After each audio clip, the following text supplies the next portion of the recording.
کہ یہ سورہ مائدہ کی ایک آیت میں نے نکالی ہوئی، اور یہ میں اس کا ترجمہ پڑھ دوں اپنے ناظرین کے لیے کہ ان پر آدم کے 2 بیٹوں کی پیش گوئی، یعنی جو اللہ تعالیٰ نے آدم علیہ السلام کے 2 بیٹوں کی پیش گوئی کی، ان کا نام نہیں آیا، حابیل اور قابیل نام نہیں آیا۔ پیش گوئی کا لفظ نہیں، پیش گوئی نہیں، یہ وہ تو اس نے تشریح اوپر لکھی تو میں اس کا پہلے پڑھ گیا تھا، یعنی جو حابیل اور قابیل کا نام نہیں آیا، ٹھیک ہے نا، کہیں پہ 2 بیٹوں کا ان کا بتایا گیا۔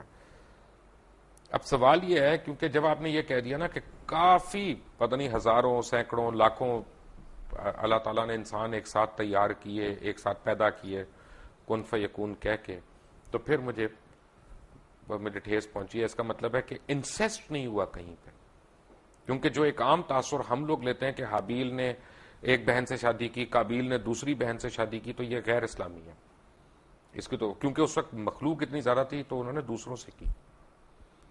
پہلی بات تو یہ ہے کہ یہ بات قرآن میں نہیں ہے، البتہ احادیث میں ہے، اور ظاہر بات ہے کہ یہ انسیسٹ کب جا کے حرام قرار دیا گیا، اور جب تک حرام نہیں قرار دیا گیا اس وقت تک اللہ کی طرف سے جائز تھا تو ٹھیک تھا۔ ایسے یہ جان لیجئے کہ جو میں نے کہا تھا کہ ایک پوری سپیشیز تیار کی گئی ہے، اس میں سے ایک پرسن آدم ہے، اس کے بعد نسل آدم کی چلیے، باقی سپیشیز پوری جو ہے ختم ہو گئی، ٹھیک ہے، جیسے ڈینوسارس ختم ہو گئے وہ سپیشیز ختم ہو گئی، ان کی اب نسل میں اب ظاہر بات ہے کہ اس میں بیٹا بیٹی ہو رہے ہیں، اب اس کو آگے کیسے چلنا ہوگا، بالکل صحیح کہہ رہے ہیں تو یہ ایک ایکسیپشن ہے۔ ڈاکٹر صاحب۔ پہلے نبی، پہلے پیغمبر سے ہم پہلے قبلے پہ آ جاتے ہیں، قبلۃ الاول بیت القدس کیسے ہے؟ نہیں، یہ مغالطہ ہے لوگوں کو، اس کو کہہ دیا جاتا ہے صرف اس لیے کہ حضور نے مدینہ تشریف آوری کے بعد 16 مہینے بیت المقدس کی طرف رخ کر کے نماز پڑھی ہے، اس کے بعد تحویل کا حکم آیا، لیکن قبلہ اول ہمیشہ سے کعبہ ہی تھا۔ تو ہم کیوں اس کو کہتے ہیں؟ وہ تو ایک درمیانی طور کے لیے اللہ تعالیٰ کا حکم تھا۔ نہیں، تو اس کا مطلب پوری امت مسلمہ بے وقوفی کی بات کر رہی ہے؟ نہیں، بالکل نہیں کر رہی، سب مانتے ہیں کہ قبلہ اول سب سے ان اول بیت وضع للناس للذی ببکہ تھا، پہلا گھر اللہ کی عبادت کے لیے جو بنایا گیا مکہ میں بنایا گیا، سمجھے آپ، وہ یہ خانہ کعبہ ہے۔ مکہ بکہ ایک سیم ورڈ ہیں یہ، سمجھے آپ، تو اول بیت وضع للناس للذی ببکہ، اور یہ آدم کی جو یہ سورہ آل عمران کی 3 آیت ہے۔ نہیں، تیسری تو خیر نہیں، تیسری نہیں، غلط کہہ رہے ہیں آپ، نہیں، آیت نمبر 96 ہے، سوری 96، مائی مسٹیک، میں نے وہ لکھا تو مجھے پورا یاد نہیں ہے آیت نمبر، لیکن یہ کہ ان اول بیت، اصل میں اس کے بعد ویسے بھی اصل جو تاریخ ہے وہ یہ کہ حضرت آدم نے بنایا تھا، اس کے بعد طوفان کی زد میں آ کر یہ ختم ہو گیا تھا، صرف بنیادیں رہ گئی تھی، پھر حضرت ابراہیم کو اللہ نے وہ بنیادوں کا جو ہے علم دیا، وہاں سے آپ نے اور اسماعیل نے اس کی تعبیر کی ہے، تو یہ وہ ہے کہ اس کے بعد سے وہ گھر اچھا، جو پڑھنے میں آیا وہ یہ ہے کہ صفائی کی ہے، اس کی کلیننگ کی ہے، تعمیر اس کی یعنی چھت کی ہے، دیواریں تو قائم تھی۔ یرفع ابراہیم القواعد من البیت، جبکہ اٹھا رہے تھے ابراہیم اور اسماعیل اس گھر کی دیواریں، اس میں صرف بنیاد رہ گئی تھی اور اس کا اور کوئی نشان نہیں تھا۔ تو اس کا مطلب ہے کہ اگر ہم بیت القدس کو قبلہ اول کہتے ہیں تو ہم غلط کہتے ہیں؟ غلط کہتے ہیں، بیت المقدس جو ہے یا تو یہ ہمارے علماء کیوں نہیں بتاتے لوگوں کو، کیوں ہم جہالت کی طرف ڈالتے ہیں؟ یہ میرے خیال میں تو بتاتے بھی ہیں، کہاں بتایا؟ بتاتے ہیں، اصل میں ایک بات کہنے میں آ جاتی ہے، ورنہ اب تو 16 مہینے حضور نے اس کی طرف رخ کر کے نماز پڑھی، پھر جو ہے تبدیل ہوا ہے، اس حوالے سے کہہ سکتے ہیں اس پہ بھی مکی دور، مدنی دور میں قبلہ اول جو ہے وہ بیت المقدس تھا، جس کی وجہ سے مسجد قبلتین جی سعودی عربیہ میں ہے، ٹھیک ہے نا۔ اب یہاں پہ بھی ایک تھوڑا سا میں سمجھنا چاہ رہا ہوں، بیسیکلی قبلے کا لفظی مطلب کیا؟ رخ، قبلے کا مطلب رخ ہے، تو اگر میں نے آپ کی طرف رخ کیا ہوا ہے تو آپ میرا قبلہ ہو گیا۔ کہتے ہیں ہم قبلہ کعبہ، اپنے بزرگوں کو کہہ دیتے قبلہ کعبہ۔ اچھا، میری انڈرسٹینڈنگ ذرا سی ڈفرینٹ ہے، جی، میری انڈرسٹینڈنگ میں ایمان کا رخ جو ہے وہ قبلہ ہے، نہیں تو خیر آپ فزیکل رخ نہیں، جو چاہے آپ کر لیں، میں روکتا نہیں، یعنی آج میں کلمہ پڑھ لیا، جو ہے اگر میں نے آج کلمہ پڑھ لیا تو آپ یہ کہہ سکتے ہیں آج اللہ تعالیٰ نے اس کا قبلہ درست کر دیا۔ یہ محاورے میں آپ استعمال کریں گے، قبلہ یہی ہے کہ جس طرف عبادت میں رخ کرنے کو کہا گیا ہے، وَمَا جَعَلْنَا الْقِبْلَةَ الَّتِي كُنْتَ عَلَيْهَا إِلَّا لِنَعْلَمَ مَن يَتَّبِعُ الرَّسُولَ مِمَّن يَنقَلِبُ عَلَىٰ عَقِبَيْهِ۔ اے محمد صلی اللہ علیہ وسلم ہم نے یہ کچھ عرصے کے لیے جو یہ قبلہ تمہارے لیے مقرر کر دیا تھا یہ اس لیے تاکہ ہم جانچ لیں کہ کون رسول کی پیروی کرتا ہے اور کون اپنی ایڑیوں کے بل مڑ جاتا ہے. کیونکہ عرب کے لوگوں کے لیے جو امیین تھے بنی اسماعیل ان کے لیے تو قبلہ جو ہے یہ بیت المقدس تو وہ جانتے ہی نہیں تھے کس بلا کا نام ہے, وہ تو کعبے کو جانتے تھے. اب ظاہر بات ہے مہاجرین جتنے آئے تھے مکے سے مدینے ان کی جو محبت تھی خانہ کعبہ کے ساتھ وہ تو ان کی گویا کہ وہ تو آبائی جو ہے ان کا ایک عشق ایک چل رہا تھا. تو وہ اب اس میں امتحان لیا ہے کہ آیا رسول کے حکم سے اب کیا ہو رہا ہے. جب حضور مکے میں ہوتے تھے تو آپ ایسے کھڑے ہوتے تھے نماز پڑھنے کے لیے کہ خانہ کعبہ بھی سامنے اور بیت المقدس بھی سامنے. اس کو کہتے ہیں استقبال القبلتین, بیک وقت دو قبلوں کی طرف رخ ہو جانا. ٹھیک ہے. اب مدینے آ گئے, جیسے اب مدینہ درمیان میں ہے. اگر آپ مکے رخ کریں گے تو پیٹھ ہوگا بیت المقدس کو, اور بیت المقدس کو رخ کریں گے تو پیٹھ ہوگی خانہ کعبہ کو. تو گویا کہ اللہ نے ایک امتحان کے طور پر مسلمانوں کو کہ آیا ان کے اندر رسول کی پیروی راسخ ہو چکی ہے یا نہیں. یہ کیا مجھے سمجھ نہیں آیا کہ اگر میں یہاں سے خانہ کعبہ کی طرف رخ کر کے نماز پڑھ رہا ہوں تو راستے میں ہندوؤں کا گردوارہ بھی آئے گا, سکھوں کا ٹیمپل بھی آئے گا, کوئی برما کی اپنا وہ ان کا بھی ٹیمپل آئے گا, تو میں ان کے بھی سجدے کر رہا ہوں, وہ بھی میری قبلے ہیں. نہیں, سوال یہ ہے کہ اس وقت کیا شکل تھی جب حضور پڑھ رہے تھے مکے میں نماز تو عورتوں کو شہوہ نہیں تھی, اور جب یہ مدینے میں آ کر کیا ہے تب بھی کوئی چیز درمیان نہیں. اچھا, بات یہ ہے کہ حیرانی کی بات یہ ہے کہ اس وقت بیت القدس کا تو کوئی قیام ہی نہیں تھا جس زمانے کی آپ بات کر رہے ہیں, کیونکہ بیت القدس تو حضرت عمر فاروق نے بنوائی تھی بعد میں. بیت المقدس جو ہے وہ حضرت عمر نے تعبیر کروائی ہے مسجد عمر کے نام سے, لیکن یہ علاقہ ٹیمپل ماؤنٹ جو ہے یہ ٹیمپل آف سولومن تھا. ٹیمپل آف سولومن تھا, لیکن temple Mount per temple of Solomon تھا نا. ایک پہاڑی ہے, ٹھیک ہے, یہ مستطیل رقبہ ہے جس پہ حضرت سلیمان علیہ السلام نے یہ گھر یہ تعمیر کی, جنوں سے تعمیر کروائی تھی. اس کے بعد حضور کے زمانے میں وہ چرچ تھا, بالکل تھا, کیونکہ قبضہ جو تھا وہاں پر وہ جو ہے عیسائیوں کا بالکل تھا, چرچ تھا. تو اصل میں تو چرچ بھی مسجد ہے, مسجد بھی مسجد ہے, چرچ بھی مسجد ہے, سینیگوگ بھی مسجد ہے. سورہ حج میں اللہ نے فرمایا ہے کہ وَلَوْلَا دَفْعُ اللَّهُ النَّاسَ بَعْضَهُم بِبَعْضٍ لَهُدِّمَتْ صَوَامِعُ وَبِيَعٌ وَصَلَوَاتٌ وَمَسَاجِدُ يُذْكَرُ فِيهَا اسْمُ اللَّهِ كَثِيرًا. اللہ تعالیٰ اگر اس طریقے سے ایک قوم سے دوسری قوم کو دفاع نہ کراتا رہتا تو یہ ساری مسجدیں اور یہ سارے سلوتے اور سینیگوگز یہ سب کے سب ختم ہو گئے ہوتے. تو اس کا مطلب ہے کہ مسلمان جو ہیں وہ یہودیوں کی یا عیسائیوں کی عبادت گاہ کو سجدہ کرتے رہے کعبہ کو چھوڑ کے. سجدہ تو نہ اس کو کیا نہ کعبے کو کیا, سجدہ اللہ کو کرتے, قبلے کی ڈائریکشن پر. لیکن یہودیوں اور عیسائیوں میں بھی اختلاف تھا. ایک مشرق کی طرف جب وہ خود ٹیمپل آف سولومن کے اندر عبادت یعنی کرتے مسلمان خانہ کعبہ کو چھوڑ کے یہودیوں اور عیسائیوں کی عبادت گاہ کو سجدہ کرتے رہے, اس کو سجدہ نہیں کرتے رہے, اس رخ میں. بابا اگر ہم خانہ کعبہ کو میں چھوڑ کے کہہ رہا ہوں تو میں رخ کی بات کر رہا ہوں. ٹھیک ہے, میں تو بتایا آپ کو, اللہ نے اس کو امتحان قرار دیا ہے کہ آیا تمہارے اندر اپنا نیشنلزم اور ریشیل وہ باتیں زیادہ مضبوط ہیں یا رسول کا فرمان زیادہ ہے. رائٹ ڈاکٹر صاحب, طے ہو گیا کہ وہاں پہ تو ٹیمپل آف سولومن تھا جس ڈائریکشن میں مسلمان سجدہ کرتے رہے. بالکل. پھر شب معراج کا واقعہ ہوا, وہ بھی ٹیمپل آف سولومن سے اوپر گیا. ٹیمپل تو نہیں تھا وہاں اس وقت, ماؤنٹ کیا وہ تو ایک جگہ تو وہی تھی نا راک پر, ہاں اس جگہ پر, جگہ تو وہی تھی. آپ اسے ٹیمپل ماؤنٹ کہیں, ٹیمپل آف سولومن نہیں تھا. ٹیمپل آف سولومن بنا تو تھا نا وہاں پہ, وہ کبھی بنا تھا نہیں, یہ تو نہیں ہسٹوریکلی تو تھا, اور بنایا بھی حضرت سلیمان علیہ السلام نے کرا تھا. تو ہم کیسے حضرت سلیمان علیہ السلام کی بنائی ہوئی چیز کو انکار کر دیں؟ انکار نہیں کرتے, اس وقت وہاں نہیں تھا. وہاں ایک راک ہے جس کے اوپر اب ڈوم بنی ہوئی ہے. تو اس کا مطلب تو یہ ہوا نا کہ ڈاکٹر صاحب پوری دنیا کے مسلمان جو ہے ناجائز طور پہ اس پہ قبضہ کرنا چاہتے ہیں, اس پہ حق جتا رہے ہیں اپنا. پوری دنیا کے مسلمان تو ناجائز قبضہ نہیں کرنا چاہتے. وہاں پر جو قوم 2000 سال سے آباد تھی اس کو ڈسپلیس کس طریقے سے کیا گیا ہے. یہودی تو وہاں سے نکلے ہوئے تھے 2000 سال سے. وٹ کلیم ڈڈ دے ہیو, جس کو قائد اعظم نے کہا کہ انلیجیٹیمیٹ چائلڈ آف دی ویسٹ, اور اقبال نے کہا کہ ہے ارض فلسطین پہ یہودی کا اگر حق, ہسپانیہ پہ حق نہیں کیوں اہل عرب کا. ایسے میں کہتا ہوں ہوتا ہے شب و روز تماشا میرے آگے کہ علماء دین بھی آج علامہ اقبال اور قائد اعظم کو کوٹ کرنے پہ آ گئے, جن کا اس وقت آپس میں بالکل کلیش تھا, سیریس کلیش تھا.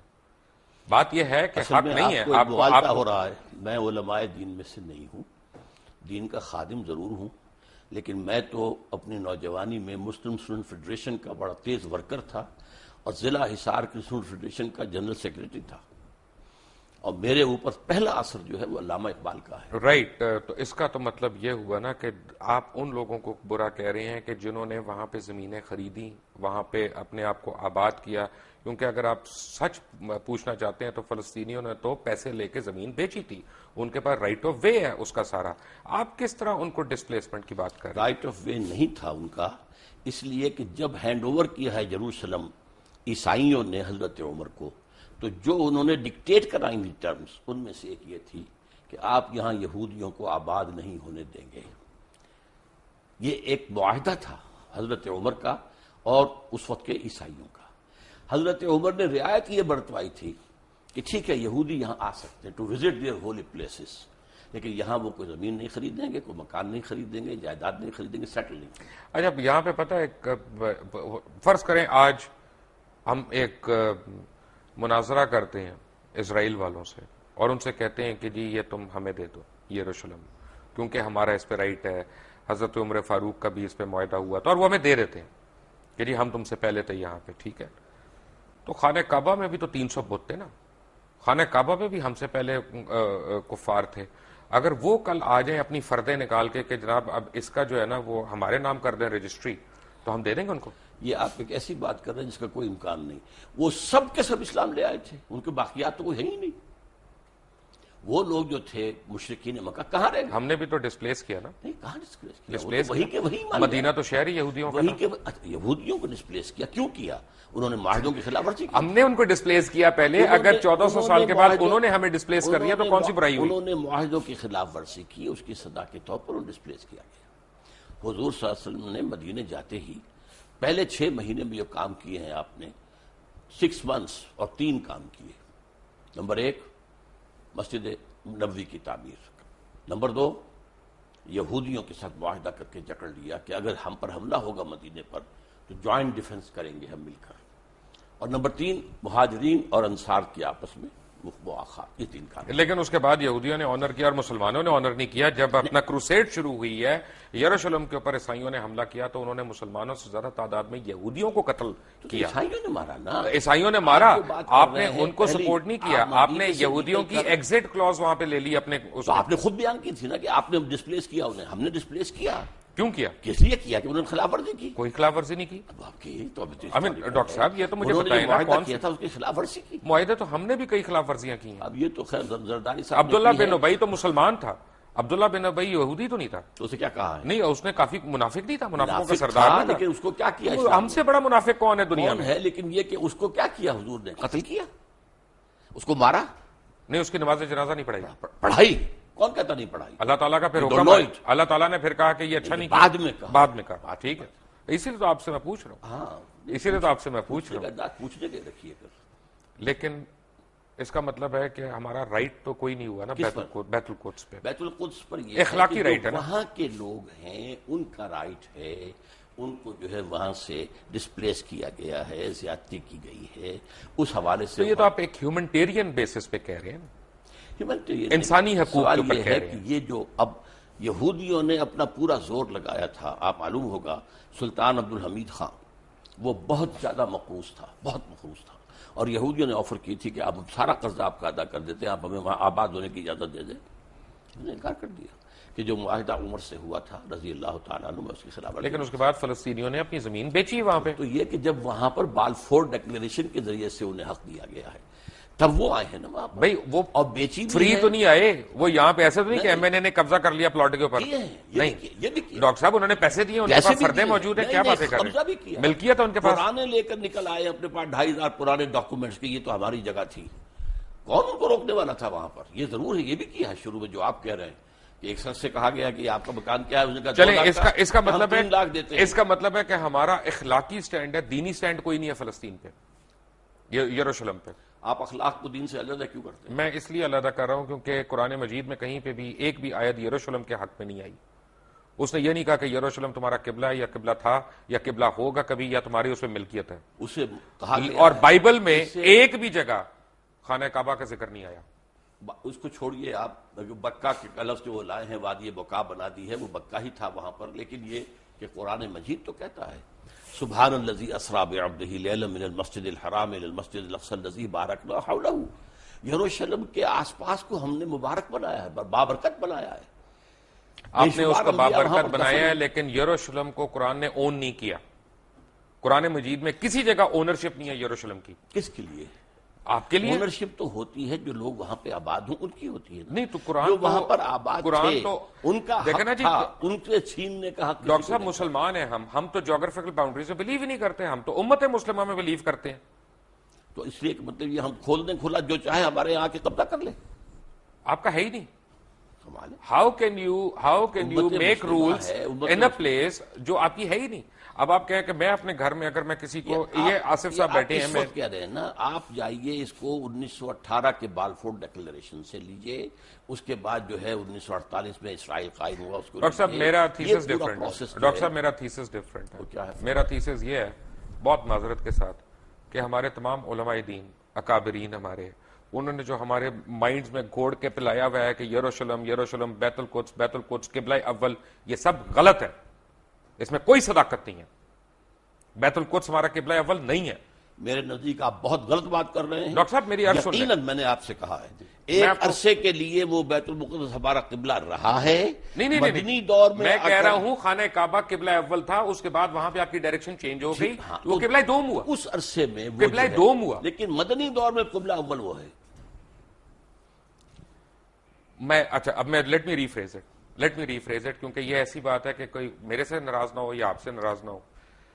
بات یہ ہے کہ دین ابراہیم ہے، ہم تو دین ابراہیم کو فالو کر رہے ہیں نا. بیسیکلی ہماری تو درود ابراہیم ہی ہم پڑھتے ہیں اپنی نماز میں، وہی ہم پڑھتے ہیں.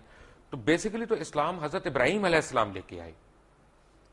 وہاں انہوں نے پہلی اذان دی، وہاں انہوں نے پہلا طواف کیا، جس کا جواب ہم دیتے ہیں حج پہ جاتے ہوئے کہ لبیک لا شریک لبیک. یہ حضرت ابراہیم علیہ السلام کی اذان کا جواب ہے نا. تو بیسیکلی تو اسلام تب شروع ہو گیا تھا. دین کا لانے والے حضرت آدم ہیں، ٹھیک ہے، اس کے بعد حضرت نوح ہیں، اس کے بعد حضرت ہود ہیں، حضرت صالح ہیں. یہ تو بشمار انبیاء ہیں. حضرت ابراہیم سے جو دین شروع ہوا ہے اس کی پھر یہ 3 شاخیں بنی ہے. سیمیٹک جو 3 مذہب ہیں، اس اعتبار سے وہ جو ہیں امام اللہ تعالیٰ نے انہیں نوع انسانی کا بنایا ہے. آج بھی یہودی، عیسائی اور مسلمان تینوں انہیں جو ہے وہ مانتے ہیں. ٹھیک ہے، تو ہمارے دین کی شروعات تو وہیں سے ہوئی نا. لیکن اب ہمارا دین مکمل ہوا ہے محمد الرسول اللہ. بالکل، اس میں کوئی شک نہیں. بس وہاں تو مہر لگ گئی، اس پہ کوئی اعتراض نہیں ہے. اس لیے میں کہہ رہا ہوں کہ اصولاً آپ کا جو قرآن مجید جو ذکر کر رہا ہے، میں صرف قرآن مجید کے حوالے سے کہہ رہا ہوں. قبلہ تو خانہ کعبہ ہوا نا. اب بھی ہے خانہ کعبہ ہی، پہلے بھی تھا. ایک عرصے میں 16 مہینے بیت المقدس. ٹھیک ہے، میں آپ کی بات، یعنی آپ عالم ہیں ماشاءاللہ، تو وہ قبلہ دوم ہو گیا نا. آپ چاہیں تو کہہ لیں اس کو. غلط ہوگا کہ صحیح ہوگا دوئم کہنا اس کو؟ میں کہتا ہوں وہ قبلہ عارضی تھا ایک عرصے کے لیے، اور اس کے حوالے سے وہ اول بن جاتا ہے مدینے آنے کے بعد. پہلے 16 مہینے وہ، بعد میں پھر خانہ کعبہ. لیکن اصل میں بات صحیح ہے کہ قبلہ اول وہ خانہ کعبہ ہے. یہاں تک کہ جو ان کا ہوتا تھا حضرت موسیٰ علیہ السلام کے بعد جو بنی اسرائیل کا ایک عبادت گاہ ہوتی تھی، وہ خیمہ ہوتا تھا. رائٹ. وہ خیمہ جہاں جا کے لگاتے تھے اس کا رخ ایسا ہوتا تھا کہ قربانی کرتے ہوئے جنوب کی طرف رخ ہوتا تھا. رائٹ. آپ فرما رہے تھے کہ ایک ٹینٹ کے اوپر جب کہیں پہ ٹینٹ پلیس کرتے تھے، تو ان کا جو وہ خیمہ تھا اور اسی میں پھر قربانی دی جاتی تھی. تو اس کو اس طریقے سے رکھتے تھے کہ قربان گاہ جو ہے، جب آدمی کو قربانی پیش کرتا تھا تو اس کا رخ ہوتا تھا کعبے کی طرف، جنوب کی طرف. یہ ان کا ٹینٹ تھا جو ان کا گویا کہ اس وقت کوئی ابھی ٹیمپل سولومن نہیں تھا، کچھ نہیں تھا، صحرا کے اندر تھے یا وہاں. تو یہ ٹینٹ بھی اصل قبلہ وہی تھا، ان کا بھی قبلہ وہی تھا. تو اس اعتبار سے قبلہ اول اصلی قبلہ بیت اللہ ہے. البتہ یہ ہے کہ حضور صلی اللہ علیہ وسلم کے دور میں 16 مہینے کے لیے بیت المقدس کو قبلہ مانا گیا ہے، نماز پڑھی گئی ہے. اس اعتبار سے بعض اوقات اس کو قبلہ اول کہتے تھے. ٹھیک ہے. عذاب قبر، جی میں نے کتاب بھی پڑھی، موت کا منظر، مرنے کے بعد کیا ہوگا، یہ وہ. قرآن حکیم میں، قرآن مجید میں تو عذاب قبر کا کہیں ذکر نہیں آیا ہے. قرآن مجید میں ذکر یہ ہے کہ آل فرعون کو صبح شام آگ پر پیش کیا جاتا ہے، النار یعرضون علیہا، عشیًا، کوئی اس طرح کے الفاظ ہیں، تو پیش کیا جاتا ہے۔ وَيَوْمَ الْقِيَامَةِ أَدْخِلُوا آلَ فِرْعَوْنَ النَّارَ، قیامت کے دن وہ داخل کیے جائیں گے۔ یوم یقوم الحساب۔ ہاں، اس کے بعد جو ہے اصل داخلہ ہوگا، لیکن یہ ہے کہ یہ در حقیقت ایک انٹرمیڈیری فیز ہے، اور اس میں بھی ایک طرح کی کچھ سیمی کانشسنس، یہ ہم نہیں کہتے قبر کے اندر ہی ہو رہا ہے، بلکہ یہ عالم برزخ ہے۔ یہاں روح تو سے قبضے میں، عالم دنیا سے نکل کر عالم برزخ میں چلے گئے، روح تو قبضے میں۔ اب ہم نہیں جانتے کہ اس کی کیا شکل رہتی ہے۔ اصل میں عالم برزخ، عالم قیامہ، اس کے بارے میں جو کچھ معین کر کے بتا دیا گیا ہے، آنکھیں بند کر کے اس کو ماننا ہے۔ اس کی ڈیٹیلز میں جانے کے اندر خام خواہ کے جو چیزیں ہیں، غلط باتیں بحث تو میں اس کا مطلب یہ ساری جو کتابیں شتابیں ہیں، موت کا منظر، مرنے کے بعد کیا ہوگا، آدمی پڑھ کے ہی لرز جاتا ہے، یہ صحیح نہیں ہے۔ نہیں، میں کب کہہ رہا ہوں کہ صحیح نہیں ہے، یہ چونکہ احادیث نبویہ کے اندر موجود ہے۔ پہلے آپ نے صرف اصولی بات کی تھی، میں نے کہا تھا کہ اس کے اندر ہے، تو قرآن مجید میں یہ بھی ہے کہ یضاعف لہ العذاب یوم القیامہ، قیامت کے دن عذاب دگنا کیا جائے گا۔ یضاعف لہ العذاب یوم القیامہ سورہ الفرقان کے اندر ہے۔ اس کا مطلب ہے کہ قیامت سے پہلے بھی عذاب کی کیفیت ہے۔ اس کو میں اس طرح بیان کیا کرتا ہوں کہ آپ اگر دیکھیں کسی شخص نے امتحان دیا ہے اور اب اسے معلوم ہے کہ میں جو کچھ کر کے آیا ہوں، تو رزلٹ ڈکلیئر نہیں ہو رہا، پہلے جان سوکھ رہی ہوتی ہے اس کی کہ جو بھی نتیجہ نکلنا مجھے تو معلوم ہے۔ اسی لیے کہا گیا قرآن مجید میں وجوہ یومئذ ناظرۃ الی ربہا ناظرہ ووجوہ یومئذ باسرۃ تظن ان یفعل بہا فاقرہ، بہت سے چہرے اس دن جو ہے تر و تازہ ہوں گے، اپنے رب کی رحمت کے امیدوار ہوں گے، بہت سے چہرے سوکھے ہوئے ہوں گے، انہیں اندیشہ ہوگا کہ اب ان کے ساتھ کمر توڑ دینے والا سلوک۔ لیکن یہ بھی ہوگا کہ کوئی کسی کو پہچانے گا نہیں، کوئی رشتہ کسی کو نہیں پہچانے گا، نہیں، کیوں، کس نے کہا ہے؟ پہچانیں گے لیکن کوئی کسی کی مدد کو نہیں آئے گا، اون نہیں کرے گا۔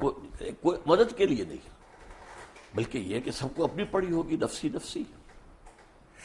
تو بیسیکلی تو قرآن مجید میں قیامت کے دن کا حساب ہے، تو قبر کے اوپر ہماری قیاس رہی ہیں کہ کیا کیا ہو سکتا نہیں، اس کے بارے میں بتانا، یہ عالم برزخ، آپ لفظ قبر کہیں، اب ایک شخص ہے سمندر میں ڈوب کر وجہ بڑا قبر تو نہیں ہے۔ میں لیٹ می ریفریز، کیونکہ میرے پاس الفاظ کم ہے اصل میں۔ عالم برزخ میں تو آپ کی روح قید ہے، جی، آپ کی روح جو ہے وہ عالم برزخ میں قید ہے، لیکن آپ کا جسم جو ہے وہ تو قبر کے اندر ہے۔ ہم نہیں کہہ سکتے عالم برزخ میں انسان ہے، اور وہ کس کیفیت میں وہ ہم نہیں جانتے۔ ویسے یہ کہ یہ معاملہ جو ہے، مرے تو یہ ہے کہ کفار جو ہیں وہ بھی زندہ ہیں، ان پر بھی جو ہے جیسے کہ حضور نے کھڑے ہو کر جس یعنی گڑھے کے اندر دفن کیا تھا کفار کے جو مرے ہوئے لوگ تھے، ان سے خطاب کیا، تو اس حوالے سے یہ ہے کہ وہ بھی ہیں، لیکن ان کے لیے کچھ اور ہے عالم برزخ، اہل ایمان کے لیے کچھ اور ہے۔ اچھا، یہ کمنگ بیک، میں اس کے پارٹ 2 میں آ رہا ہوں کہ ہم بنی اسماعیل کا بھی ذکر نہیں ہے کہیں پہ قرآن میں، بنی اسرائیل کا ہے، بارہا ہے۔ آل یعقوب کی جب ہم بات کرتے ہیں تو اس میں بنی اسماعیل کو الگ تو نہیں کیا ہوا۔ آل یعقوب میں تو ہے ہی نہیں نا، بنی اسماعیل نہیں ہے، آل یعقوب میں تو نہیں ہے نا، حضرت ابراہیم علیہ بیٹے السلام، اسماعیل ان سے اسحاق، ہے، اور اسحاق دوسرے بیٹے ہیں، جی، اور اسماعیل ان سے جو ہے وہ جو ہے یعقوب ہیں، اور یعقوب کے 12 بیٹے ہیں، وہ بنی اسرائیل بنے تو ہیں۔ بنی اسماعیل کا تو ذکر نہیں ہے۔ بنی اسماعیل نہیں ہے، لیکن یہ کہ اسماعیل کا ذکر تو بار بار قرآن میں آیا، بار بار آیا۔ نہیں، اسماعیل کا نہیں، میں بنی اسماعیل کی بات کر رہا ہوں، جس طرح بنی اصل اسرائیل کا بنی ذکر ہے۔ اسماعیل کو پھر قرآن مجید نے ایک نام اور دیا ہے، امیین۔ امیین، امیین، ٹھیک ہے۔ تو جب ہم یہ درود شریف پڑھتے ہیں کہ کما بارکت علی ابراہیم وعلی آل ابراہیم انک حمید مجید، bless us like you've blessed Abraham and the children of Abraham، یہ children of Abraham کون ہے؟ یہ انبیاء ہے نا آخر۔ اگر حضرت اسماعیل بھی تھے، حضرت اسحاق بھی تھے، حضرت اسحاق یعقوب بھی تھے، یعقوب کے 12 بیٹے بھی تھے، پھر حضرت یوسف بھی تھے، پھر ایک اور جو ہے تیسری بیوی بھی تھی حضرت ابراہیم کی، وہ قطورہ، تو بنی قطورہ کے اندر بھی مدین جو ہیں، حضرت شعیب جہاں بھیجے گئے وہ ان کی اولاد میں سے، یہ سارا خاندان ہے ابراہیم کا، آل ابراہیم۔ تو بیسیکلی یہ بنی اسرائیل کی بات ہو رہی ہے۔ بنی اسرائیل بھی، بنی اسماعیل بھی، بنی قطورہ بھی۔ سو ہم جو دعا مانگ رہے ہیں وہ یہ ہے کہ ہمیں بنی اسرائیل والوں کے، ان کے اکابرین کی طرح ہمیں بھی بخش۔ بنی اسرائیل، پھر آپ بار بار اپنے الفاظ میرے منہ میں نہ لائیے، میں یہ کہہ رہا ہوں کہ بنی اسماعیل بھی، بنی اسرائیل بھی، بنی قطورہ بھی، وہ سب حضرت ابراہیم کی آل ہیں، اور ان کو بلیس کیا اللہ نے۔ حضرت بنی قطورہ کے اندر آپ کو معلوم ہے حضرت شعیب جیسے بڑے اتنی سمپل ڈسکرپشنز ہیں، جو آپ نے جیسے سمجھایا بڑی سمپل، یہ فرقے کہاں پہ بننا شروع ہوئے کس کی فرقے؟ اسلام میں؟ اسلام میں فرقہ جو ہے میرے نزدیک، ویسے تو یہ کہ بے شمار بنے ہوں گے، خوارج کا فرقہ تھا وہ ختم ہو گیا ہے تقریباً، اور مختلف لوگ آتے تھے وہ ختم ہوتے گئے ہیں. اب تو فرقہ اگر کہلا سکتے ہیں تو صرف دو ہیں، شیعہ اور سنی. باقی تمام مسالک ہیں، schools of law, schools of فقہ، ان میں کوئی وہ بڑی میجر جو ہے وہ ڈفرنس نہیں ہے، وہ سب کے سب اسلام کے اندر ہے. باقی یہ فرقے نہیں ہیں، یہ مسلک ہے. اچھا، اب یہ دونوں مجھے یہاں پہ بھی کنفیوژن ہے، کیونکہ جو میں نے پڑھا وہ یہ کہ امام ابو حنیفہ جو تھے وہ امام جعفر صادق کے اسٹوڈنٹ رہے ہیں، تو ان میں ڈفرنس کہاں پہ آیا؟ اصل میں امام جعفر صادق رحمۃ اللہ علیہ اور امام ابو حنیفہ یہ ہم عصر ہیں. حضرت امام جعفر جو ہیں وہ عمر میں بڑے تھے، حضرت ابو حنیفہ چھوٹے تھے. یہ معاملہ تو ہے، اور استفادہ بھی کیا ہے حضرت امام ابو حنیفہ نے امام جعفر صادق سے. لیکن بعض معاملات کے اندر مثلا بڑا خوبصورت واقعہ آتا ہے کہ امام ابو حنیفہ نے جا کر کہا کہ میں نے سنا ہے کہ آپ مجھ سے کوئی ناراض ہیں حضرت جعفر صادق سے رحمۃ اللہ علیہ. تو کہا ہاں میں نے سنا ہے کہ تم ہمارے نانا کی حدیث پر اپنی رائے کو ترجیح دیتے ہو. انہوں نے اس کے حضرت سلکن بالکل نہیں، قطعاً غلط آپ کو بتایا گیا ہے. اگر میں اپنی رائے کو ترجیح دیتا تو مسح میں پاؤں کے تلوے کے مسح کا حکم دیتا، اوپر کا نہیں. زیادہ خراب تو تلوہ ہوتا ہے، میں اس کا حکم نہیں دیتا، حدیث کے اندر جو آیا اس پر عمل کرتا ہوں. اگر میں اپنی رائے پر عمل کرتا تو رمضان کے روزے جو ہیں حائضہ عورت کے، ان کی جو ہے وہ قضا ہے، اور نماز کی نہیں. میں تو نماز کی قضا رکھتا کہ نماز پہلے ہے. تو اس حوالے سے انہوں نے کہا کہ نہیں، ان کے درمیان کوئی اختلاف نہیں تھا، بہت اچھے تعلقات تھے. پھر فرق ہونا شروع ہو گیا. اس کے بعد فرق ہوا ہے. اس کے بعد وہ کن باتوں پہ؟ جی کن باتوں پہ؟ اصل میں اس کے تفاصیل میں جانا مشکل ہے میرے لیے، لیکن بہرحال یہ کہ ایک فقہ بھی رفتہ رفتہ مرتب ہوئی ہے جو کہ فقہ جعفری کہلاتی ہے. اور اس کے بعد یہ کہ کب سے پھر وہاں ایک معصوم امام کا تصور ہوا ہے، اب یہ ایک ریسرچ کی بات ہے، میں اس میں تفصیل میں نہیں جا سکتا. لیکن ایک فرق مجھے لگتا ہے بڑا، جی اور مجھے لگتا ہے کہ فقہ جعفریہ کو ہم پہ ایک ایج ہے، وہ ہے اجتہاد کی. وہ آج کے زمانے میں بھی اجتہاد کر رہے ہیں، جبکہ ہم سنی سنائی اس طرح سے روایات پہ آگے. آپ کی بات صحیح ہے، میں مانتا ہوں اس کو. انہوں نے انسٹیٹیوشن آف اجتہاد کو کھلا رکھا ہے. ہمارے ہاں یہ کوئی 400 سال سے 500 سال سے یہ بند ہے، تو اس سے بھی لیکن کوئی بہت بڑا فرق واقع نہیں ہوا ہے. فرق ہوتا ہے نا. اب تو ہمارے دیکھیں نا، امام ابن تیمیہ کے پاس ایک دفعہ اب بھی میں آپ سے عرض کرتا ہوں کہ فقہی لیول پر فقہ جعفری اور فقہ حنفی اور فقہ مالکی میں بہت زیادہ فرق نہیں ہے. فرق کیا؟ بہت کم فرق ہے. اب یہ کہ ایک ہاتھ چھوڑ کر نماز پڑھ رہے ہیں تو مالکی بھی ہاتھ چھوڑ کر پڑھ رہے ہیں. کسی نے یہاں ہاتھ باندھ لیا ہے نیچے ناف کے، اور کسی نے یہاں ہاتھ باندھ، کوئی فرق نہیں پڑتا. ساری تو ریکارڈڈ ہسٹری ہے ہماری پچھلے 1400-1500 سال کی. تو حجۃ الوداع پہ حضور اکرم صلی اللہ علیہ وسلم نے جس طرح نماز پڑھی، وہ ہم کیوں رائج الوقت نہیں کر سکتے؟ میرے نزدیک تو رائج الوقت وہی رہی ہے، اور حضور نے جس طرح کیا ہے وہی ہے. لیکن یہ کہ حضور کا معاملہ یہ معلوم ہوتا ہے کہ آپ بھی اس کے اندر کوئی تبدیلی کرتے رہتے تھے، اور میں سمجھتا ہوں کہ اس سے ایک وسعت پیدا ہوئی. ڈاکٹر صاحب، ایک میں بڑا سینسٹیو سوال پوچھنے لگا ہوں، اور میں ناظرین سے ریکویسٹ کروں گا کہ میری بات کو غلط نہ سمجھیں. میں اپنی علم کے لیے، کم علمی کا میں اعتراف کرتے ہوئے میں یہ سوال پوچھ رہا ہوں کہ ہم سارے احادیث کے ماننے والے ہیں، سنت کے ماننے والے ہیں، ورنہ مسلمان ہی نہیں کہلا سکتے. اگر کوئی بھی شخص کہے کہ میں سنت رسول کو نہیں مانتا یا احادیث کو نہیں مانتا تو وہ تو مسلمان ہی نہیں ہے. لیکن ہم حدیث جب پڑھتے ہیں تو اس میں ہم دیکھتے ہیں کہ کرونالوجیکل آرڈر نہیں ہے، کہ اگر حضور اکرم صلی اللہ علیہ وسلم نے ایک دفعہ پانی کھڑے ہو کے پیا، یہ نہیں پتا کون سے دن، کون سی تاریخ، کس وقت. اسی طرح انہوں نے پانی بیٹھ کے بھی پیا، کون سے دن، کون سی تاریخ، کون سے وقت. تو اس میں پرابلم یہ ہے کہ چند صحابہ جنہوں نے اس کے راوی ہیں، ادھر بھی کوئی صحابی راوی ہیں. اب میرے اور آپ کے اوپر ڈیپینڈ کرتا ہے ہم کس صحابی کی روایت کو لے رہے ہیں. جو اس کو صحابی کی روایت کے علاوہ یہ کہ صحابی سے جب روایت ہوتے تابعین، تبع تابعین تک ہوتے ہوئے محدثین تک آئی، تو کون سی چین زیادہ مضبوط ہے، بس. اور اس میں کوئی فرق نہیں. میں سمجھتا ہوں اس میں وسعت پیدا ہو گئی کہ معلوم ہوا کھڑے ہو کر بھی پیا جا سکتا ہے اور بیٹھ کر بھی پیا جا سکتا ہے. عام طور پر آپ بیٹھ کر پیتے تھے، لیکن کبھی ایسا بھی ہوا کہ آپ نے کھڑے ہو کے پیا، تو گویا کہ اس کا جواز ہے. کیونکہ کمنگ بیک ٹو عذاب قبر، 1 منٹ کے لیے اگر آپ اجازت دیں تو عذاب قبر کے اوپر میں واپس آؤں. میں نے جب قرآن مجید پڑھا، انسان کو پڑھتے رہنا چاہیے لیکن ہم ذرا کمزور لوگ ہیں، کبھی کبھی پڑھتے ہیں، تو جب پڑھتا جا رہا ہوں تو میں نے یہ دیکھا کہ اس میں کسی پیغمبر نے اپنی قوم کو عذاب قبر سے نہیں ڈرایا. جس نے بھی ڈرایا قیامت کے عذاب سے ڈرایا. لیکن قرآن مجید کے اندر میں آپ کو 2 حوالے دے چکا ہوں. تو یہ کہ یضاعف لہ العذاب یوم القیامہ، قیامت کے دن عذاب دگنا کر دیا جائے گا ان کے لیے، گویا کہ پہلے بھی عذاب کی کوئی شکل تھی. اور یہ کہ آل فرعون جو ہے صبح شام آگ پر پیش کیے جاتے ہیں، دکھا دی جاتی کہ یہ ہے تمہاری آخری منزل. لیکن قیامت کے دن پھر ان کو کہا جائے گا یوم القیامت ادخلوا آل فرعون النار. ٹھیک ہے، جب ہم پیغمبر اسلام کو ہم فالو کرتے ہیں ان لیٹر اینڈ ان اسپرٹ، اصل میں قرآن مجید میں دوسرے پیغمبروں کی بہت زیادہ تفصیلی تعلیمات آئی نہیں ہے.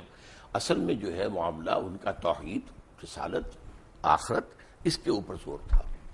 اس سے پہلے تو بلکہ حضرت ابراہیم علیہ السلام سے پہلے تو کوئی معین یعنی وہ بھی نہیں تھی جس کو ہم شریعت کہتے ہیں، بلکہ ہم کہتے ہیں کچھ چیزیں فطرت کی ہیں جو حضرت ابراہیم سے ثابت ہیں. یہ سچ ہے کہ حضرت ابراہیم کو جب اللہ تعالیٰ نے حکم دیا کہ یہاں پہ اذان دو تو وہ ہنس پڑے. انہوں نے کہا کون آئے گا یہاں پہ؟ تو پھر اللہ تعالیٰ نے کہا نہیں، یہ میرا وعدہ ہے کہ قیامت تک لوگ تمہاری اذان کا جواب دیں گے. اور میرے علم میں یہ نہیں ہے کہ حضرت ابراہیم ہنس پڑے، میرے علم میں نہیں ہے، پتہ نہیں آپ نے کہاں پڑھا ہے. میں نے اسی طرح کی جو کتابیں ہوتی ہیں موت کا منظر وغیرہ، جی اپنا ہمارے تو ملک میں یہ بہت زیادہ دستیاب ہے نا، اور آپ جیسے علماء ان کو کھل کے بدعت بھی نہیں کہہ رہے. کوئی حرج بھی نہیں ہے، کوئی اس کے اندر کفر بھی نہیں آ جاتا. میں نے صرف آپ کو بتایا کہ میں نے نہیں کیا. بدعت تو یہیں سے شروع ہوتی ہے نا سر، وہی ابتدائی عمل ہے نا بدعت کا. اس میں کوئی شریعت کا حکم تو نہیں نکل رہا ہے نا، ایک واقعہ ہے، تاریخی ہے یا نہیں ہے، اس پر گفتگو ہو سکتی. ٹھیک ہے. اچھا، جب ہم پیغمبر اللہ تعالیٰ کے پیغمبروں کو فالو کرتے ہیں یا پیغمبر اسلام کو ہم فالو کرتے ہیں تو خلیتاً کرتے ہیں کہ کیریکٹر وائز کرتے ہیں؟ دوبارہ واضح کریں اپنے سوال. یعنی ایک تو حلیہ ہوتا ہے نا کہ آپ اس طرح کی آپ کی جسامت ہے یا آپ اس طرح کے کپڑے پہنتے ہیں، لیکن ایک آپ کا پورا فطرت ہے کہ جی وہ اچھائی کرنا، نیکی کرنا، حقوق العباد کا خیال رکھنا، حقوق اللہ کو پورا کرنا. دونوں میں سے کون سی زیادہ ضروری چیز ہے؟ دونوں چیزیں اپنی جگہ پر اہم ہیں. ایک کا ہے معاملہ محبت کا، کہ حضور سے محبت کی وجہ سے ہم وضع قطع میں آپ کی پیروی کریں، آپ کی کرم اختیار کریں. جس سے بھی محبت ہوتی ہے آپ کو معلوم ہے دنیا میں ہے ہیرو ورشپ، تو اس حوالے سے یہ ہے کہ وہی وہ جلا کیپ جو ہے چل رہی ہے، یا گاندھی یا جواہر لال کٹ جو ہے وہ چل رہی تھی، واسکٹ وغیرہ وغیرہ. تو اس حوالے سے یا وہ ماؤ زے تونگ کا جو ہے وہ کوٹ خاص قسم کا. تو اس طریقے سے حضور کے بھی جو محبت کا تقاضا ہے تو اس میں آپ کے ان اداؤں کی بھی پیروی کی جاتی ہے. لیکن اصل شے تو وہ آپ جو شریعت لائے ہیں، جو احکام دیے ہیں، کسی شے کو حلال قرار دیا، کسی کو حرام قرار دیا ہے، کسی کو موقت کیا سنت میں، کسی کو غیر موقت کیا ہے. بعض کام ایسے بھی ہیں جو آپ نے کیے لیکن صحابہ کو روک دیا کہ مت کرو، حالانکہ وہ سنت تھی لیکن آپ نے روک دیا. صوم وصال کی ایک مثال ہے کہ آج فرض کیجیے آپ نے روزہ رکھا، شام کو افطار نہیں کیا، وہ روزہ کنٹینیو کرے ڈیورنگ دی نائٹ، اگلی صبح سے پھر وہ اگلی شام تک جا کر 2 دن کا یوم وصال، صوم وصال، 2 دن کا روزہ، کبھی 3 دن کا بھی آپ روزہ رکھ لیتے تھے. لیکن آپ نے صحابہ کو منع کیا. صحابہ نے کہا بھی کہ آپ خود رکھتے ہیں، ہمیں روکتے ہیں. آپ نے فرمایا ایکم مثلی ابھی تو عند ربی ہوا یسقین یطعمنی و یسقین، تم میں سے کون مجھ جیسا ہے، میں تو اپنے رب کے پاس رات گزارتا ہوں، وہ مجھے کھلاتا پلاتا.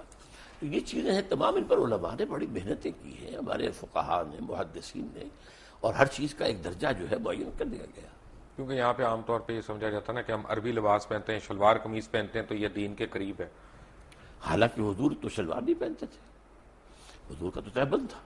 شلوار آپ کو پیش کی گئی اور آپ نے پسند کی کہ یہ اچھا لباس ہے، زیادہ ساتر ہے. یعنی تہبند کے اندر تو آدمی رات کے وقت جو ہے ہو سکتا ہے ننگا ہو جائے، شلوار میں تو ننگا نہیں ہوتا. لیکن آپ نے پہنی نہیں، وہ آپ کی کہتے ہیں سنت عادت، جو آپ بچپن سے پہنتے آئے تھے وہی آپ پہنتے تھے. اچھا، مجھے یہ بتائیں کہ آج کل ایک جو ہے نا ڈپلیسٹی ہو رہی ہے، میں کنفیوژن کا لفظ نہیں استعمال کرنا چاہتا، ڈپلیسٹی ہو رہی ہے. ہم ایک خاص ایک طرح کا اسلام ہم اس کو پروموٹ کر رہے ہیں، کچھ لوگ اس سے ایگری کرتے ہیں، کچھ نہیں کرتے. لیکن ہو یہ رہا ہے کہ اوور آل اسلام کا ایک جو تصور پوری یعنی میں کہوں گا کہ ویسٹ کے اوپر آ رہا ہے وہ کوئی فرینڈلی تصور نہیں ہے. وہ ہم دیکھتے ہیں، ہمارے پاسپورٹ دیکھتے ہیں امیگریشن کاؤنٹرز پہ ہمیں کھڑا کر دیتے ہیں کیونکہ یہی ہم دھماکے کرنے والے بھی ہم، خود کش حملے کرنے والے بھی ہم. اب یہ تو میں مانتا ہوں کہ جو حملے کر رہے ہیں ان کے ساتھ زیادتی ہوئی ہوگی، ضرور ہوئی ہوگی، یا ان کا جہاد ہے جو بھی ہے، لیکن جو لوگ شہید ہو رہے ہیں، جن لوگوں کو مارا جا رہا ہے، وہ بھی تو معصوم ہے. کیا اس کی اجازت ہے؟ اصل میں یہ تو بڑا ایک سینسیٹیو سے کوشچن ہے میرے نزدیک. اب جو بھی اس میں شہید ہو رہے ہیں، مارے جا رہے ہیں، بہرحال وہ تو غلط طریقے پر کام ہو رہا ہے. لیکن وہ بات سمجھ لیجیے اصل میں کہ ہمارا جو اس وقت ویو ہے ویسٹ میں، وہ کس اعتبار سے، وہ اسلام کو ایز اے ریلیجن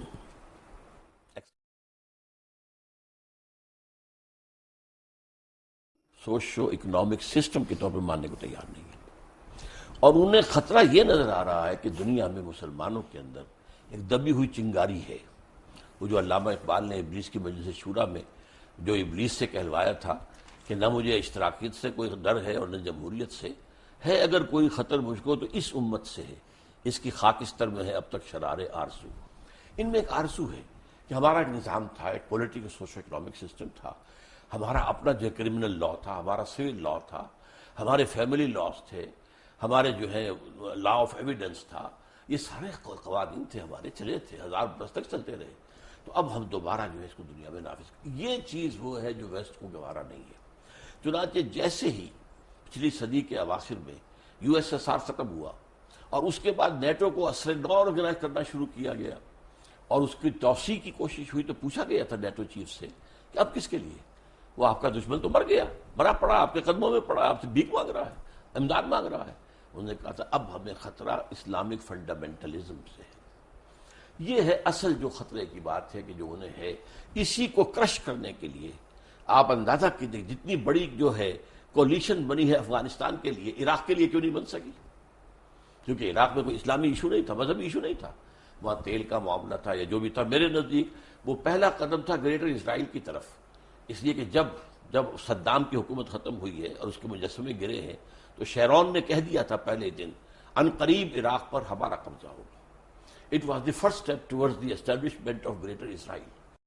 یہاں ایران، یہاں افغانستان میں تو ایسی باتیں نہیں تھی. گریٹر اسرائیل کے تو تھریٹ ہم بھی ہیں، ہم کیونکہ نیوکلیئر پاور ہیں. گریٹر اسرائیل کے تھریٹ ہم نہیں ہے، we are not included in that. وہ جو بھی ہے ہمارے نیوکلیئر پاور کے خلاف جو بھی کریں، لیکن گریٹر اسرائیل جو ہے عراق ہے، شام ہے، سیریا ہے، لبنان ہے، اور حجاز کا بھی شمالی علاقہ ہے، مدینہ اور خیبر وغیرہ جہاں یہودی آباد تھے، اور ترکی کا بھی جنوبی علاقہ ہے، اور مصر کا جو بہترین علاقہ زرخیز ڈیلٹا کا، وہ سارا اس میں ہے. ویسے کافی میں یہودیوں کو جانتا ہوں جو نیو یارک وغیرہ میں رہتے ہیں، وہ بڑے خلاف ہیں اسرائیلیوں کے، کیونکہ ان کی کتابوں میں لکھا ہے کہ اسرائیل جب یہاں پہ بنے گا تو وہ آخرت کے قریب ہوگا. ہاں، لیکن یہ کہ ان کے ہاں یہ تحریک زائنزم جو ہے یہ اصل میں بنیادی طور پر سارے یہودیوں کی نہیں ہے، بلکہ یہ سیکولر ٹائپ آف جیوز کی ہے.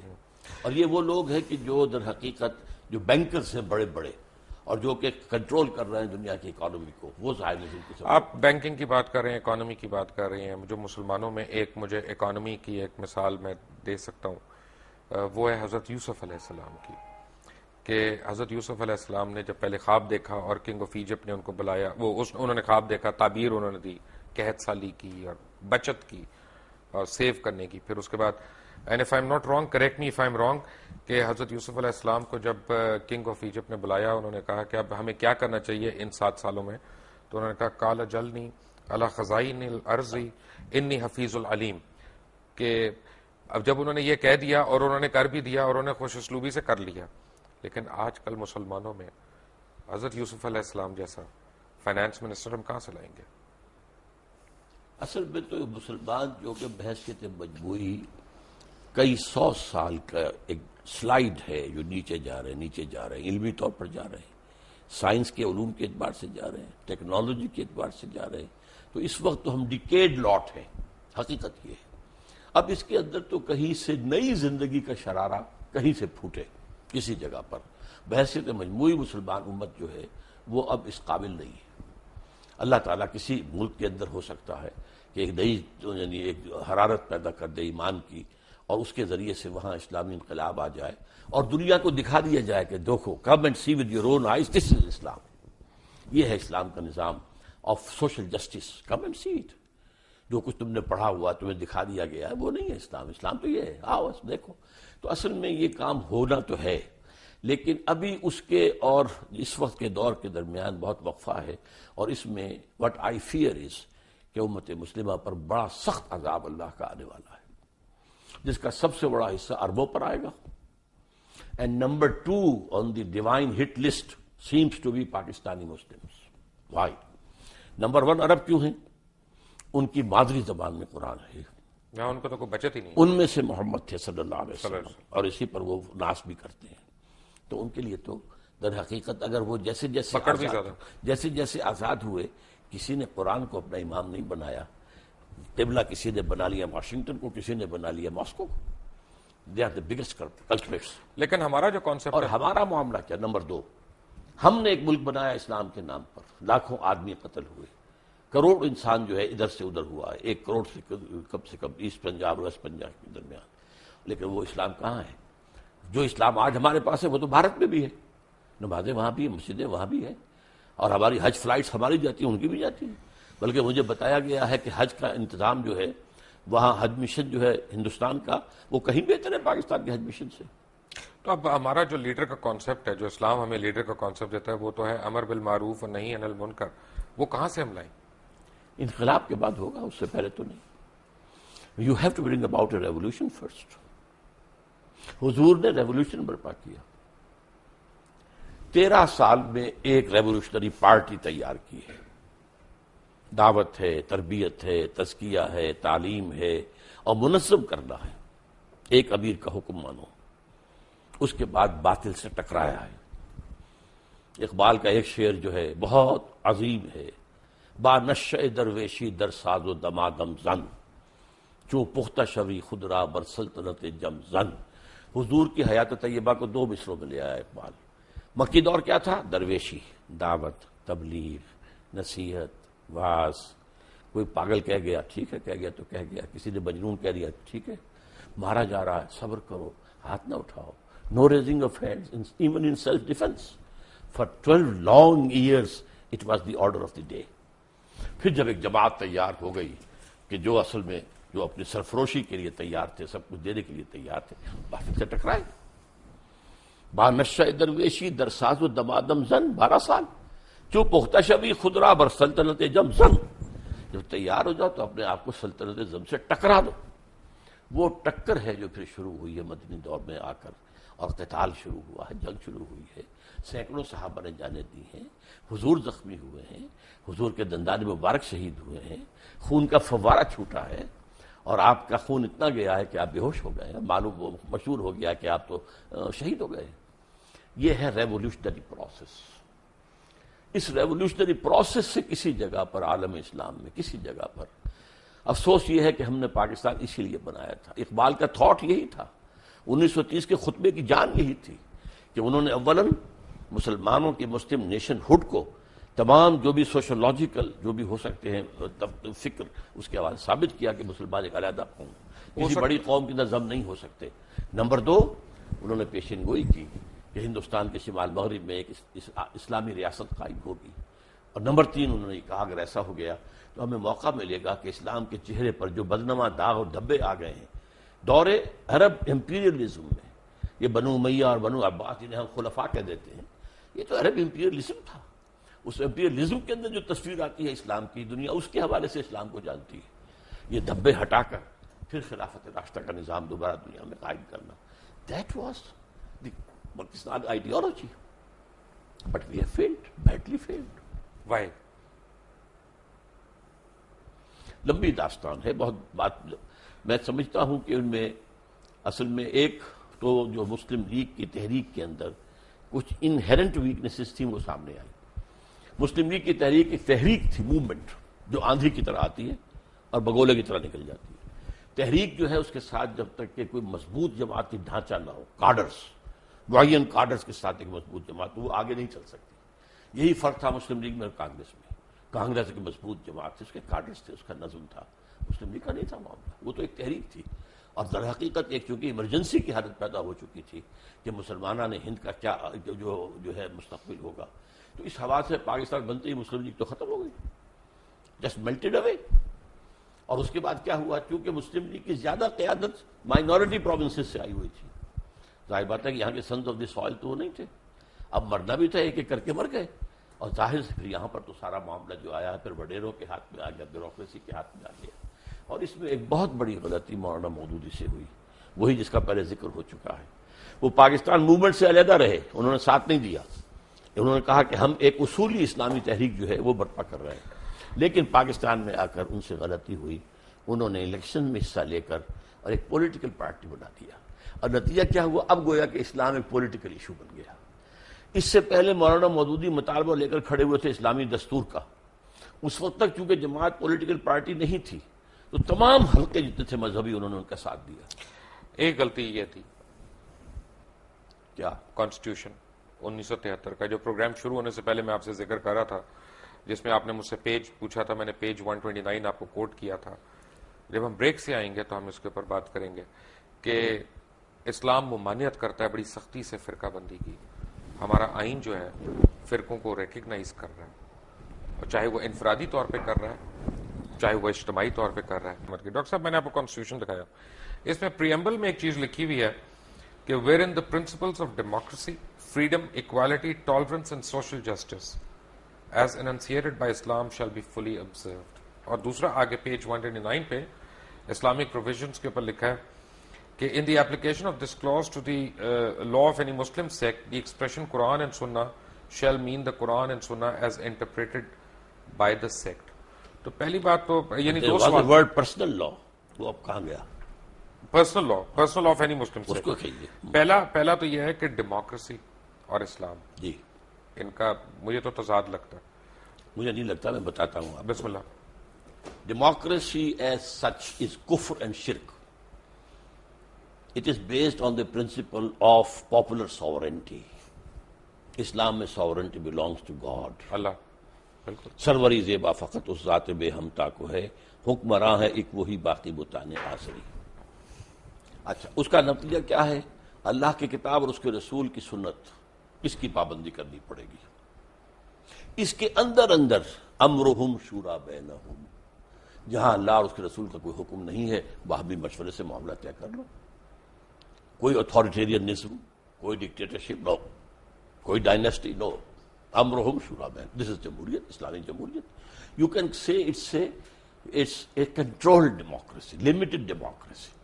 Limited by the injunctions of the Quran and the Sunnah, not by any person or any dynasty or any monarch, no whatsoever, by injunctions of the Quran and Sunnah.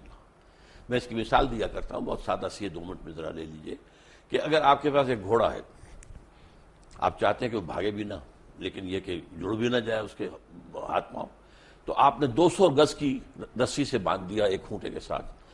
اب ایک circle وجود میں آ جائے گا 200 yards جو ہے radius کا، اس میں گھوڑا آزاد ہے، مشرق جائے، مغرب جائے، شمال جائے، جنوب جائے، 150 گز جائے، 200 گز سے ایک گز نہ ادھر نہ ادھر نہ ادھر نہ ادھر۔ This is Islam. Injunctions of the Quran and Sunnah, that is the circle, you can't cross it. لا تعتدوا حدود اللہ، تلک حدود اللہ فلا تعتدوها، تلک حدود اللہ فلا تقربوها۔ یہ حدود اللہ ہیں، اللہ اور اس کے رسول کی سنت، اور اس کو آپ نے البتہ اس کے اندر، اب اس کے اندر فرض کیجئے کہ ایک گھر کے اندر آپ ایک پارٹی جو ہے وہ دینا چاہتے ہیں لوگوں کو، آپ اس کے اندر بھائی ڈرنک کیا دی جائے، ایک چیز ختم ہو جائے گی، شراب نہیں دی جائے گی، وہ حرام ہے، وہ دائرے سے باہر نکلے گی۔ اب 7 اپ دیں، روح افزا دیں، کیا دیں، وہ آپس میں مشورے سے طے کر لیں۔ دائرے کے اندر جو کچھ ہے مباح ہے، اس مباح میں آپ اپنے مشورے سے by counting votes you can decide. So this is Islamic democracy. ٹھیک ہے، الحمدللہ۔ اپنا مجھے اس میں کوئی اعتراض نہیں ہے، یعنی ان سینس کہ خدا نخواستہ ہو بھی نہیں سکتا، لیکن میرا مطلب ہے کہ میرے حساب سے تو ڈیموکریسی اور جو موجودہ ڈیموکریسی ہے جو اس کا تضاد ہے، ہیومن ساورنٹی، کیونکہ اگر میرے لیے حضور صلی اللہ علیہ وسلم کی ذات ایک طرف، ان کا حکم ایک طرف، پوری کائنات ایک طرف، بالکل میں تو اس طرف جاؤں گا، اللہ کا حکم اور رسول کا حکم، بالکل تو نہیں، رسول کا حکم وہی ہوگا جو اللہ کا حکم ہے، رسول نے بھی تو وہی کہنا جو اللہ نے کہا۔ کیٹیگریز 2 ہیں، ایک اللہ کا حکم ہے جو قرآن میں آیا ہے، ایک حدیث ہے جو حضور کا حکم ہے۔ چلیں نیکسٹ پلیز۔ ڈاکٹر صاحب لاسٹ میں جس چیز پہ آپ سے میں تفصیل چاہتا ہوں، آپ نے پہلے کہا کہ ذرا سینسٹیو معاملہ ہے، لیکن سورہ بقرہ میں اللہ تعالیٰ نے فرمایا کہ وَإِذْ قَالَ لَا تُفْسِدُوا فِي الْأَرْضِ، اور پھر آگے آیا کہ قَالُوا إِنَّمَا نَحْنُ مُصْلِحُونَ وَهُمُ الْمُفْسِدُونَ وَإِنَّهُمْ كَانُوا عَذَابٌ أَلِيمًا، کہ تم میں سے ایسے لوگ ہوں گے جو دنیا میں فساد کریں گے، اور جب ان کو روکا جائے گا تو کہیں گے کہ ہم تو اصلاح کرنے والوں میں سے ہیں، لیکن وہی فسادی لوگ ہیں اور ان کے لیے آخرت میں دردناک عذاب ہے۔ تو اللہ تعالیٰ یہ کن کے متعلق کہتا ہے؟ ہاں ذرا اس کے لیے جہاں سے ہماری ایک بات ختم ہوئی تھی نا، حضور نے انقلاب برپا کرنے میں پہلے 12 سال مکے میں جو جہاد باللسان کہہ لیں، جہاد بالقرآن کہہ لیں، جو بھی کہیں، جہاد نفس کے ساتھ کیا، جماعت تیار کر لی، اس کے بعد آپ نے باطل سے ٹکر شروع کی۔ اب دیکھیے ہر کسی انقلابی تحریک کے ساتھ آنے والے سب لوگ ایک طرح کے نہیں ہوتے، کچھ لوگ وہ ہوتے ہیں ہر چہ باد آباد، ماں کشتی درا بنداختیم، اب جو ہو سو ہو، یہ کشتی اگر چلے گی تو ہم بھی جئیں گے ورنہ ڈوبنے کو تیار ہیں، جو قربانی چاہیے حاضر ہیں۔ کچھ لوگ جو ہیں کسی چیز کی بیوٹی جو ہے اٹریکٹ تو کر لیتی ہے، بات ٹھیک ہے یہ، لیکن اس کے لیے قربانی دینا، جان اور مال کا خطرہ لینا، اس پہ ذرا وہ پھر پیچھے ہٹنے شروع ہوتے ہیں۔ یہ طبقہ پیدا ہوا ہے مدینے کے اندر، مکے میں نہیں تھا، لیکن قرآن مجید کے پہلے 2 رکوعوں میں سے پہلے رکوع میں جو اہل ایمان مکے میں تیار ہو چکے تھے ان کا نقشہ ہے، اور جو مکے میں لوگ کفر پر اڑ چکے تھے ان کا ذکر ہے۔ پھر اب یہ تیسری کیٹیگری آئی ہے، یہ کہتے تو ہیں کہ ہم اللہ پر اور یوم آخر پر ایمان رکھتے ہیں، حقیقی ایمان ان میں نہیں ہے۔ ان کا معاملہ یہ ہوا تھا جب حضور نے، میں نے آپ سے کہا 6 مہینے آپ نے لیے 3 کام کیے، کنسٹرکشن آف دی ماسک، اور بھائی چارہ مہاجرین اور انصار میں، اور یہودیوں کو جکڑ لیا ایک معاہدے میں، میثاق مدینہ۔ اس کے بعد آپ نے ایڈوانس شروع کر دیا، مکے کی طرح چھوٹے چھوٹے دستے بھیجنے شروع کر دیے، پرووکیشن کر رہے ہیں آپ۔ تو ان لوگوں کا یہ کیا کر رہے ہیں، یہ قریش کے ساتھ بڑھواؤ گے، ہمیں مرواؤ گے، کیا کرو گے؟ اب انہوں نے حضور کے خلاف بات شروع کی۔ اب یہاں ایک پارٹی ڈسپلن تھا، حضور اللہ کے نبی بھی تھے، رسول بھی تھے صلی اللہ علیہ وسلم، اور مسلمانوں کے امیر بھی تھے، سپہ سالار بھی تھے۔ اب ان کے خلاف جو ہے چیمیں گوئیاں ہو رہی ہیں، یہ خامخواہ یہ کیا کر رہے ہیں، بس تبلیغ کے ذریعے سے کرتے رہیں، گڑ دے کے مارا جا سکتا ہو تو خامخواہ کسی کو زہر دینا ہے، یہ خامخواہ جس میں جان اور مال کا خطرہ آتا ہے۔ تو اس لیے انہوں نے پیچھے ہٹنے کی کوشش شروع کی۔ ان سے کہا گیا یہ کیا فساد مچا رہے ہو؟ فساد کیا ہے؟ جماعت کے اندر فساد، اس جماعت کے اندر تم جو ہے اب حلقے پیدا کر رہے ہو، اور اب یہاں پر بیٹھ کر جو ہے وہ امیر کے خلاف جو ہے وہ سازشیں کر رہے ہو، یہ فساد ہے۔ ان کا نہیں، ہم تو در حقیقت اصلاح کرنے والے ہیں، ہم کہتے ہیں کہ تم کیوں قریش سے ٹکرا رہے ہو، فساد تو تم پیدا کر رہے ہو، ہم تو نہیں کر رہے۔ لیکن انہوں نے کہا کہ اصل میں مفسد یہی ہے، اس لیے کہ وہ تو اس بڑے فساد کو ختم کرنے کے لیے جہاد کرنا پڑے گا اب، شرک کے خاتمے کے لیے اور اللہ کی حکومت قائم کرنے کے لیے۔ اس لیے کہ اللہ تعالیٰ نے 3 مرتبہ حضور کے لیے فرمایا ہے قرآن میں، هو الذی ارسل رسولہ بالہدی ودین الحق لیظہرہ علی الدین کلہ، کسی اور نبی کے لیے یہ الفاظ نہیں آئے، بھیجا ہی اس لیے تاکہ اس دین حق کو نافذ کرے اور غالب کرے، لہذا آپ کو تو یہ کام کرنا ہی کرنا تھا۔ تو اس وجہ سے انہوں نے جب کہا گیا، ان سے کہا گیا آمنوا کما آمن الناس، مت دیکھو دوسرے لوگوں کو، دیکھو وہ ایمان لائے، یہ دیکھو ابو بکر ہیں، عمر ہیں، فلاں ہیں، طلحہ ہیں، زبیر ہیں، علی ہیں، حمزہ ہیں، ہاں تم بھی ایسے ایمان۔ ان کا یہ تو بیوقوف لوگ ہیں، انہیں اپنے مفاد کی فکر ہی نہیں ہے، نہ یہ دائیں دیکھتے نہ بائیں دیکھتے، جسے ہم کہیں گے فینیٹکس، یہ تو فینیٹکس ہیں، پاگل ہیں، انہیں اپنے مفادات کی اور اپنی مصلحتوں کا فکر، ہم تو ایسے بیوقوف نہیں ہیں۔ یہ ہے سارا پس منظر اس کا، کہ یہ منافقین تھے، اور منافقین میں بھی ایک خاص بات نوٹ کریں گے کہ وہاں ایمفیسس کیا ہے، وَمِنَ النَّاسِ مَن يَقُولُ آمَنَّا بِاللَّهِ وَالْيَوْمِ الْآخِرِ، رسول کا ذکر نہیں ہے۔ اصل مسئلہ کیا تھا، رسول کی اطاعت ان کو بڑی شاق تھی، اور بلکہ وہ یہ بھی کہتے تھے کہ ابھی قرآن میں تو حکم آئی نہیں، اور انہوں نے پہلے شروع کر دی چھیڑ چھاڑ۔ پھر سورہ محمد نازل ہوئی ہے، اور اس میں یہ ہے کہ پورا قتال کا حکم آ گیا ہے، اب وہ لاجواب ہو گئے۔ لیکن یہ ہے کہ وہ بہرحال اپنے، جس کو آپ کہتے ہیں ڈریگنگ دی فیٹ، کہ وہ اب اس معاملے میں آگے نکلنے کو، آنے کو تیار نہیں تھے، پیچھے ہٹنے شروع ہو گئے۔ یہ وہ طبقہ تھا۔ جب تک کہ آپ حضور کی سیرت کو ایک ڈائنامک اور انقلابی انداز میں نہیں سمجھیں گے، آپ کی سمجھ میں نہیں آئے گا۔ ایک چلتے چلتے میں ایک آپ کو میں سوال پوچھوں گا، حالانکہ میں نے کہا تھا لاسٹ کویسچن، کہ آپ یہ نہیں سمجھتے کہ ہم مسلمانوں کا ایک المیہ یہ ہے کہ ہمیں اپنے دین کا ہی نہیں پتہ، نہ ہم پتہ کرتے ہیں، بس سینہ بسینہ جو کہاوتیں ہماری چلی آ رہی ہوتی ہیں ان پہ ہمارا پورا ایمان بیسڈ ہے، خود ہم تحقیق نہیں کرتے، خود قرآن مجید کو پڑھتے نہیں، تفاسیر کو نہیں کھولتے، اور یہ کمی ہے بڑی ہم سے سیریس۔ آپ کی اس بات سے 100% اتفاق ہے، میں نے اپنی زندگی کے 50 برس اسی کام میں لگائے کہ قرآن پڑھوں اور پڑھاؤں، سیکھوں اور سکھاؤں، سمجھوں اور سمجھاؤں. خاص طور پر ایجوکیٹڈ لوگ، ڈاکٹرز ہیں، MBBS ہیں، PhDs ہیں، انجینئرس ہیں، جو شعور رکھتے ہیں. کم سے کم 100 ایسے نوجوان تیار کر چکا ہوں، ہائیلی کوالیفائڈ، جو میری ہی طرح درس قرآن اب دے رہے ہیں، اور میں نے اپنی زندگی اس کام میں لگائی. لیکن پھر یہ کہ میں نے اس کے بعد اب صرف ایک علمی بات نہیں ہے، یہ ایک اکیڈمک چیز نہیں ہے، بلکہ قرآن کی دعوت اور اس دین کو قائم کرنے کے لیے جماعت قائم کی ہے تنظیم اسلامی کے نام سے، بیعت کی بنیاد پر قائم کی ہے، جو آج کی دنیا میں بہت ہی لوگوں کے لیے حیرت انگیز بات ہے. آپ کے پردانا نے بیعت کی تھی مولانا ابوالکلام آزاد کے ہاتھ پر، بیعت کی بنیاد پر حزب اللہ بنی 1913 میں، لیکن اس کے بعد تو معاملہ غلط. مولانا مودودی نے جماعت بنائی، بیعت کا معاملہ نہیں کیا.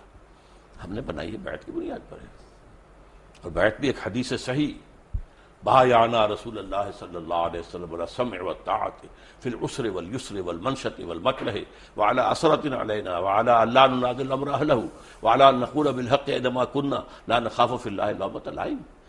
یہ متفق علیہ روایت ہے بخاری اور مسلم کی. حضرت عبادہ بن ثابت فرماتے ہیں ہم نے بیعت کی تھی اللہ کے رسول سے، آپ کا ہر حکم سنیں گے اور اطاعت کریں گے، چاہے مشکل ہو چاہے آسان، چاہے ہماری طبیعت آمادہ ہوں چاہے ہمیں اپنی طبیعتوں پہ جبر کرنا پڑے، چاہے آپ دوسروں کو ہم پر ترجیح دے دیں. ہم یہ نہیں کہیں گے کہ آپ نے 9 وارد کو ہم پر امیر بیعت تو بیعت ہے نا، بیعت میں تو کوئی کوشچنز نہیں ہوتے. اور یہ البتہ جہاں بھی ہوں گے حق بات ضرور کہیں گے، رائے ضرور دیں گے. اور اس وجہ سے خامخواہی بات پہ لوگ ہنسی پڑیں گے کہ دیکھو یہ کیا کہہ رہا. نہیں، لا نخاف فی اللہ لومۃ لائم، بات اپنی حق کہہ دینی ہے لیکن فیصلہ امیر کا ہو. یہ بیعت ہے جس پر کہ ہم نے تنظیم اسلامی قائم کی ہے. ڈاکٹر صاحب آپ کا بہت بہت شکریہ، آپ آئے اور آپ نے مختلف سوالوں کے جوابات دیے، اور میں آپ کا بالخصوص اس وجہ سے شکر گزار ہوں کیونکہ ہمارے بڑے اچھے نامور علماء جو ہیں سیاست کے اوپر بات کرنا پریفر کرتے ہیں، مذہب کے اوپر بات کرنا پریفر نہیں کرتے. اور جب ہم مذہب کے اوپر بات کرتے ہیں تو ہماری اپنی جستجو ہوتی ہے، ہمارا جو شوق علم ہے وہ جو ہے ہمیں کیا کہتے ہیں سختی سے مائل کر رہا ہوتا ہے کہ نہیں یہ پوچھنا ہے یہ پوچھنا ہے. خدا نہ خواستہ اس کا مقصد گستاخی نہیں ہوتا، کہیں ایسا نہ آپ سمجھیے گا. میں چلتے چلتے اپنے ناظرین کو ایک بات کہوں کہ جیسے میں نے سورہ غاشیہ کی ایک آیت کی میں ایک انٹرپریٹیشن ڈاکٹر صاحب کو دے رہا تھا، تو ایک حدیث نبوی ہے، میں اس کی اکثر لوگوں کو بات بتاتا ہوں اپنے دوستوں کو کہ علم حاصل کرنے کے لیے چین بھی جانا پڑے تو جاؤ، علم کی جستجو اس کے لیے اگر چین بھی جانا پڑے تو جاؤ. تو the way I look at it وہ یہ ہے کہ حضور انور صلی اللہ علیہ وسلم تو اس وقت مکے میں تھے یا مدینے میں اس وقت تشریف رکھتے تھے جب یہ حدیث آئی، تو چائنا کیوں جائیں جبکہ ساری دنیا ساری کائنات کا علم جو ہے وہ عرب کے اندر ہے، تو چائنا کیوں جائیں؟ بات یہ کہ ایک تشبیہ تھی کہ آپ چائنا جا رہے ہیں، پہلے آپ ایک ریگستان کراس کر رہے ہیں، اس کے بعد آپ ایک سمندر کراس کر رہے ہیں، اس کے بعد ایک ماؤنٹ ایوریسٹ آپ کراس کر رہے ہیں. تو دنیا میں 3 سب سے بڑے آبسٹیکلز ہیں، اگر وہ آگے پیچھے کھڑے ہیں تب بھی ہوں سائڈ بائی سائڈ تب بھی آپ علم کے حصول کے لیے جائیں. تھوڑی سی غلطی ہے، سمندر بیچ میں کوئی نہیں آتا تھا. جی سمندر بیچ میں کوئی عربین سی ہے نا، عربین سی نہیں. آپ اگر عرب سے چلیں گے تو سارا خشکی کا راستہ ہے. ایک تو آپ کا میپ ہر جگہ کے پڑے ہوئے ہیں. ڈاکٹر صاحب کے میپ سے چلیں گے جی، ہم انشاءاللہ اپنے میپ سے نہیں جا سکتے، آپ کے پیچھے پیچھے چلیں گے. ڈاکٹر اسرار احمد آج ہمارے درمیان تھے. Until tomorrow.